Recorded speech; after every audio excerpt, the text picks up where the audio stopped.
Mesdames et messieurs, bonsoir et merci beaucoup d'être venus aussi nombreux à cette présentation sur intelligence artificielle, traduction automatique et l'avenir du métier d'interprète et de celui de traducteur. Alors c'est un sujet sensible pour nous autres interprètes, tout comme pour nos confrères traducteurs. En effet, ces 10 dernières années, on a vu des progrès assez importants dans le domaine de la traduction automatique.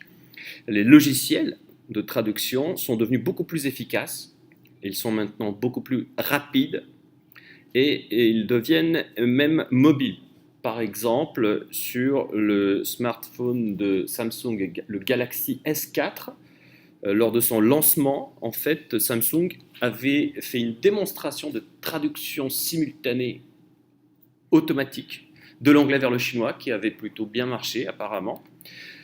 On peut donc se demander s'il est encore utile d'apprendre une langue étrangère et si le débat qu'on a surtout connu ici en France sur l'enseignement en anglais dans les universités ne sera pas bientôt dépassé.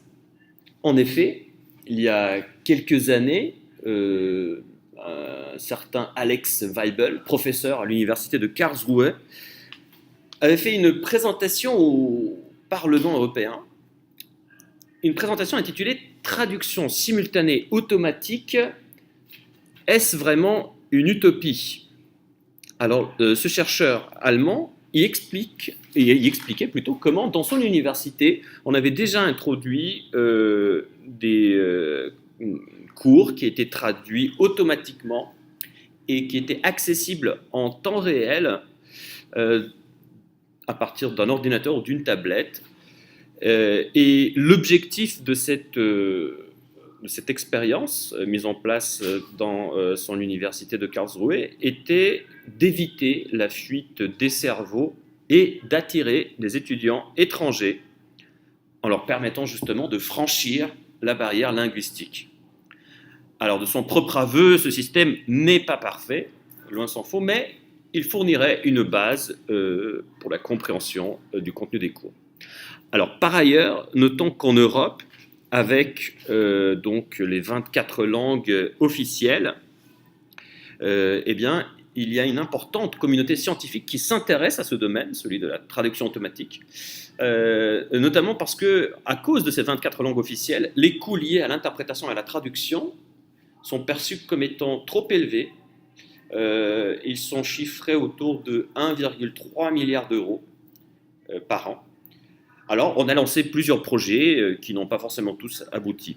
Bon, maintenant, j'aimerais vous présenter un peu plus en détail le changement dont je parlais, les progrès impressionnants qui ont été accomplis ces 10 dernières années dans le domaine de l'intelligence artificielle et la traduction automatique. Eh bien, il s'agit tout simplement de quelque chose qu'on pourrait appeler un changement de paradigme. C'est-à-dire que jusqu'à il y a une dizaine d'années, la façon dont on faisait de la traduction automatique, c'était d'appliquer des règles linguistiques, c'est-à-dire qu'on se basait sur la grammaire des langues et sur des dictionnaires, et on faisait un peu du mot à mot.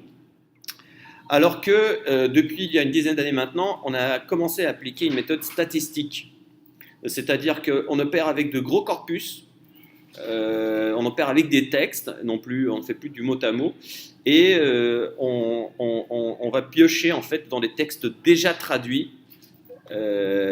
les traductions qui nous serviront pour traduire de nouveaux textes. Alors, c'est une idée en fait qui n'est pas nouvelle.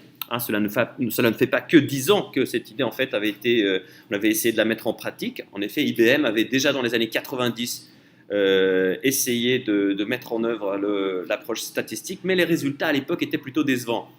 Alors bon, ça c'est en partie dû au fait que dans les années 90, on n'avait pas vraiment la possibilité de travailler à partir d'un stock illimité de données, comme c'est le cas aujourd'hui. À l'époque, le stock était très limité, il y avait 1 million de mots maximum. Et c'est ça qui a changé en fait à partir des années 2000. Alors, donc ça, c'est un système qu'on connaît bien. Enfin, cette approche statistique, elle fonctionne assez bien dans un système, enfin, dans un programme qu'on connaît tous, Google Translate, parce qu'en fait, Google a embauché l'un des scientifiques qui avait inventé la méthode statistique. Et bon, vous savez tous que c'est un outil qui peut être assez pratique, mais bon, sa fiabilité reste encore assez limitée. Euh, Bon, alors s'il est vrai que l'approche statistique a permis un véritable bond en avant, même les spécialistes et ses plus ardents défenseurs admettent aujourd'hui qu'elle touche ses limites et commence même à tourner en rond. Et donc, ils préconisent la réintroduction de la linguistique. Et j'ai vu que l'un des gourous de cette approche statistique est d'accord avec cette réintroduction de la linguistique. Il pense que, en fait, l'espoir, c'est d'arriver à bâtir des machines de traduction statistique qui intégreraient davantage la linguistique. Alors, ce qui est sûr, c'est qu'il y aura de plus en plus besoin de traduction. Les besoins augmenteraient de 30% par an. Et il est évident qu'on ne peut pas former autant de traducteurs et d'interprètes. Les militaires sont très intéressés, surtout dans le cas de langues rares. Mais alors le problème dans le cas des langues rares, c'est qu'on n'a pas de corpus très important. Donc pour la méthode statistique, ça pose un problème. En revanche, comme je disais au début, pour des applications mobiles comme celle du Galaxy S4, on va voir sans doute un essor de ce type d'application pour smartphone. Il y en aura sans doute de plus en plus. Mais ça ne concernera évidemment que les langues les plus courantes, les grandes langues. Hein. Quoi qu'il en soit, je pense qu'en tant qu'interprète, et c'est valable également pour nos confrères traducteurs, on peut rester, pour l'instant, on peut être tranquille.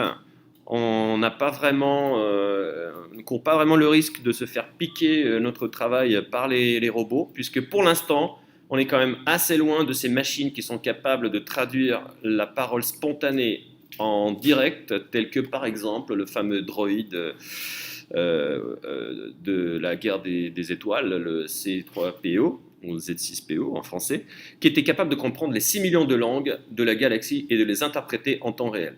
Bon, sur Terre, il n'y a pas 6 millions de langues, hein, il y en a quelques 7000, entre 6 et 7000, les estimations varient.